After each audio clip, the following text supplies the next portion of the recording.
Welcome to the Butterfly Effect, brought to you by Moss Adams. I'm Chris Horner, and this is stage 6 of the Tour de France 2021. Exciting stage today, 160 kilometers, about 100 mile in length. Basically going to be more or less pancake flat with a long boulevard in for a sprint finish on today's stage. Now, the beginning of the stage, super exciting for the first 30 kilometers, and of course the finish was exciting. The sprint at 55 kilometers to go for points was pretty exciting in and on itself. Now, let's pretend we're at the DeCoonick Quick Step meeting in the bus. Guys are all sitting around, they're dressed up, they're ready to go. The directors are talking, and they're saying, we want this to be a sprint for Mark Cavendish because maybe we can make some kind of legendary record here and tie with Eddie Merckx 34 stage wins at the Tour de France. Cavendish already won one in spectacular style, so they got to be thinking with that kind of form, with the gap that he put on everyone to get that first win at this year's Tour de France, on a stage like today, a pure sprinter stage, one that he's won on already 2 times before in the past, trying to make it the trifecta today. You got to believe in that meeting, they're saying, guys, we're going to race, of course, for Mark Cavendish to try to get him a second win. At no point in time when you're racing for a pure sprinter like Mark Cavendish, do you say in the team meeting, hey guys, let's start following attacks. Let's get in a bunch of attacks. Let's drill it all day long, and let's have Mark Cavendish back there on one of the hardest days we can make it, and then let him survive at the sprint if it all comes back together. They're not saying that, or at least they shouldn't be saying that. I'm not in the bus. They could be a bunch of knuckleheads at the DeCoonick Quick Step giving the meeting. I'm not there. What they absolutely shouldn't be saying is let's make this race as hard as it can and send up the best riders in the break along with one of our guys, and we'll make it hard all day long for Mark Cavendish. If it comes back together, don't worry, our sprinter will win the stage. I don't think that's what they're saying. Now let's get into the stage proper. Right away, 4 guys try to get away. 2 guys from each team. 2 Lotto, 2 AG2R, and it's a perfect scenario for AG2R and for the Lotto riders because there's only 4 of them. DeCoonick Quick Step and Alpecin Phoenix are having none of it, and they close the group down. Now, in my mind, I don't understand why they were chasing to close it down on a 4-man breakaway. That's exactly ideal of what you would want. Okay, get 1 up the road, it's even better, but 4 is not that bad. Just go ahead and let it go. Instead, they bring it back, and then the next move of 8 guys go up the road, and it is a star-studded field up there. Casper Asgreen from DeCoonick Quick Steps in there. Rickard from Alpecin Phoenix. Now remember, Alpecin Phoenix has race leader Mathieu van der Poel wearing yellow. Now, there's no advantage to having a guy in the break for Alpecin Phoenix in my book. When you're sitting at home, I can understand a lot of people are thinking, Chris, this is a fantastic move to have one rider from Alpecin Phoenix in that break because now they don't have to chase. You look back at the peloton, and there's multiple other French teams back there chasing, trying to bring this break back. But now let's go a little bit deeper past the cover because that's what the Butterfly Effect's all about. Best guy in that break, Casper Asgreen, DeCoonick Quick Step, is a threat to take the yellow jersey. He's only 1 minute and 45 seconds back on general classification. That means if the 2 French teams cannot pull this break back and that breakaway gets more than 145, all of a sudden Alpecin Phoenix are going to have to start chasing in order to keep the yellow jersey on today's stage. Now, if they start chasing at 2 minutes or 2.5 minutes to that break, can you imagine how much work it would take for Alpecin Phoenix to pull back an incredibly strong, classic, star-studded breakaway like we're watching with those 8 riders up front? They would be chasing all out and blow their whole team completely apart and probably not get the yellow jersey back because that break's so good if the time gap was to get past 1 minute and 45 seconds. So Alpecin Phoenix have their guy in the break. Søren Kragh Andersen is in the break. Tom Skujins from Trek is in the break. Greg van Avermaet, the legendary Olympic champion from AG2R, is in the break.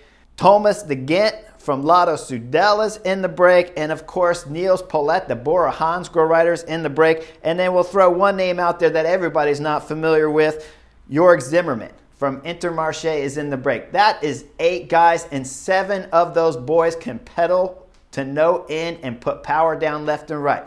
Now, we all get excited at the NBC booth, and I'm sitting there like, okay, I'm really excited, but this just can't work.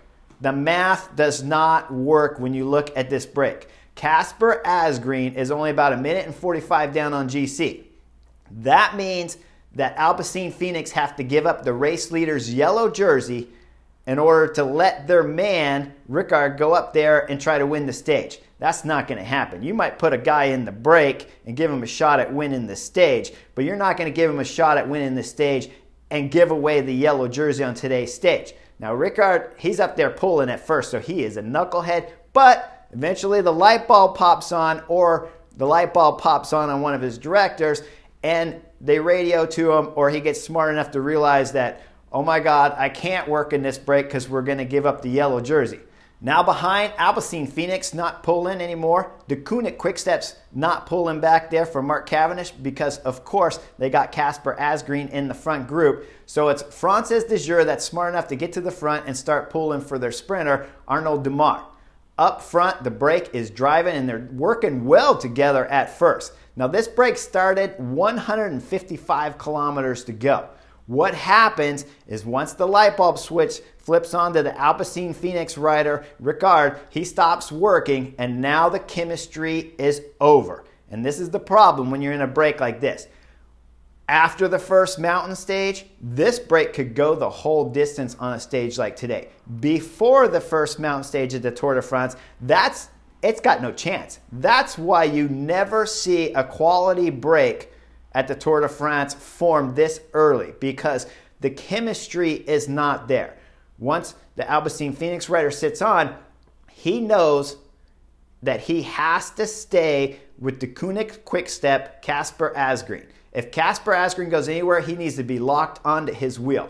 Now the other guys in the break have figured out the chemistry problem, and they're starting to attack the break, and you got Greg Van Avermaet going up the road with 3 others, and Casper Asgreen is sitting there trying to close the gap on the front, and he's still trying to stay in the break. At this moment, you could just go ahead and sit up if you want, Casper Asgreen, because that break is not going to the line with you in it. And it's probably not going to go with Alpecin Phoenix rider in there either, which just means all the teams are going to have to start chasing. So it takes about 25-30 kilometers for that break to finally get brought back.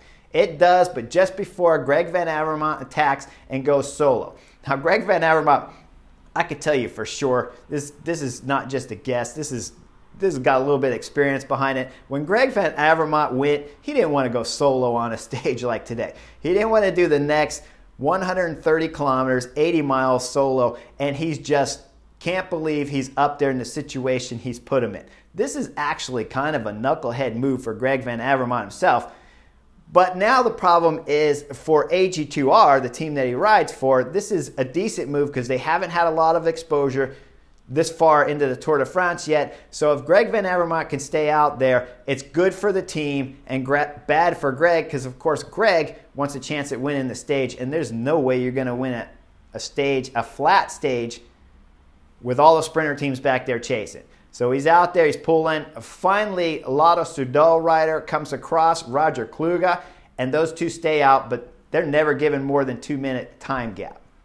When we come into the finish, it's quite exciting at the finish because 1.5 kilometers to go from the finish. It's world champion Julian Alaphilippe back in his world champion jersey stripes because he passed over the green jersey to Mark Cavendish, and he's on the front driving.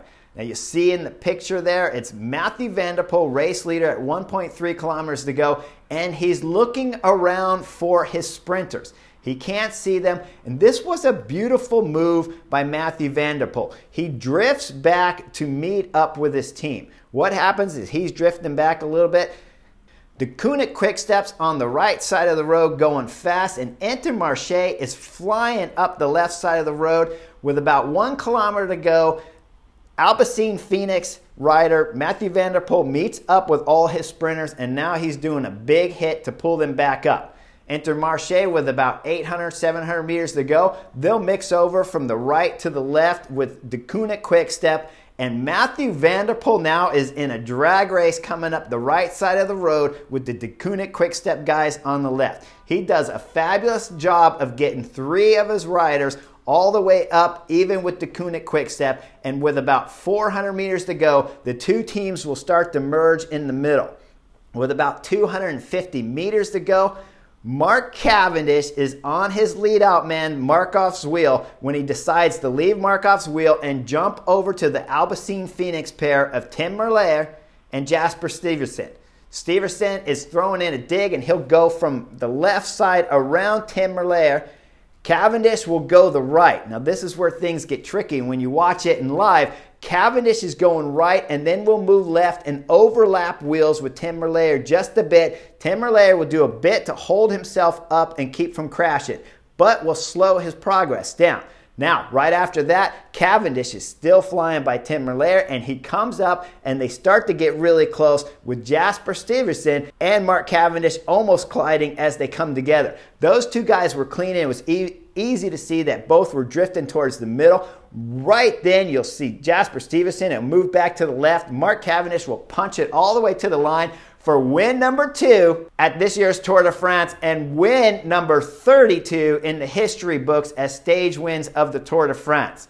Mark Cavendish wins a fabulous stage for his 2nd time at this year's Tour de France. Matthew Vanderpool keeps the yellow jersey and did a spectacular lead out for his Alpecin Phoenix teammates. Make sure you guys tune in for tomorrow's stage, because I would love to tell you what's going to happen, but everything is on the cards for tomorrow's stage. 250 kilometers in length, but the very end is hard.